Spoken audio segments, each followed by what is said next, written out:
Hello everyone, welcome back to the channel. Happy Diwali to all of you. HUL ने अपने results present कर दिए हैं। फर्स्ट एफएमसीजी जायंट के नंबर्स आ गए हैं, तो क्विकली उनको एनालाइज करते हैं on the face of it वो कैसे दिख रहे हैं। अगर हम इसका सेल्स पैक को टोटल एनालाइज करें तो if you are going to see 15,418, 15,319 and 15,747, इसमें नंबर्स थोड़े से इधर उधर हैं, सो क्विकली देख लेते हैं। क्वार्टर ऑन क्वार्टर बेसिस पे हमारे पास क्या है। क्वार्टर ऑन क्वार्टर बेसिस पे अगर आप देखोगे तो अप्रोक्सीमेटली यहाँ से 2 या 3% का आपको यहाँ पर डिप दिखेगा। 2 या 3% का मोस्टली यहाँ पर डिप दिखेगा, और ईयर ऑन ईयर भी अगर आप देखोगे तो 1% के आसपास का। तो रेवेन्यूज में इतना कुछ ज़्यादा इंक्रीज नहीं है। एक्सपेंसेस पे देख लेते हैं। एक्सपेंसेस की बारी आ रही है। एक्सपेंसेस 12,807 से 14 यहाँ पर आया, तो ये 2 से 3% का यहाँ पर आपको क्वार्टर ऑन क्वार्टर बेसिस पे सेविंग दिखेगा, और ईयर ऑन ईयर पे 12,656 से भी आपको दिख जाएगा। Then moving ahead on the profit, this is the main target.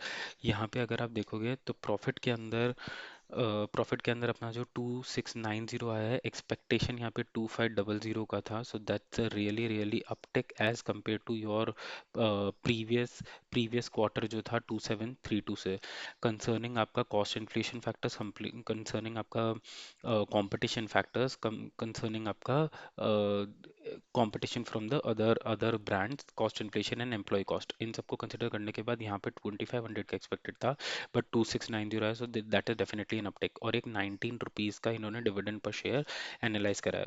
Now the reason ये स्टॉक आपको क्यों रखना चाहिए अपने पोर्टफोलियो में, एक तो ये पूरा कंजम्पशन की थ्योरी इंडिया में डिफाइन करता है। Right, this is the first important factor जहाँ पे आपको ये स्टॉक अपने पोर्टफोलियो में रखना चाहिए।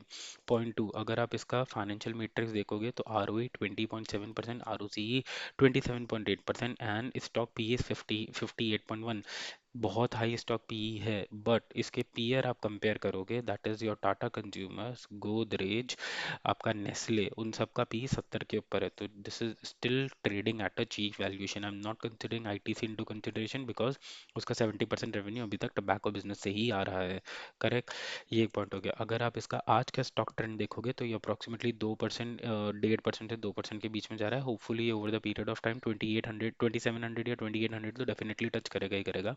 उसके बाद अगर डाउन आएगा तो उसके बाद आएगा, क्योंकि आज मार्केट भी बहुत ऊपर खुला है।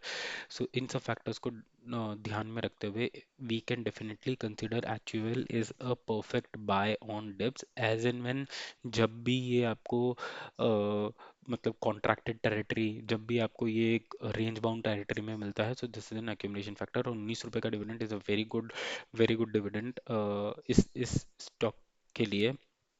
So definitely, please keep this stock on a radar rather than purchasing all those small FMCG companies जो over the period of time zone out हो जाएगी। मेरे तरह इवन वरुण बेवरेजेस का भी आप देखोगे तो PE is extremely high, right? तो ये सब चीज़ें हमको एनालाइज करनी पड़ेगी।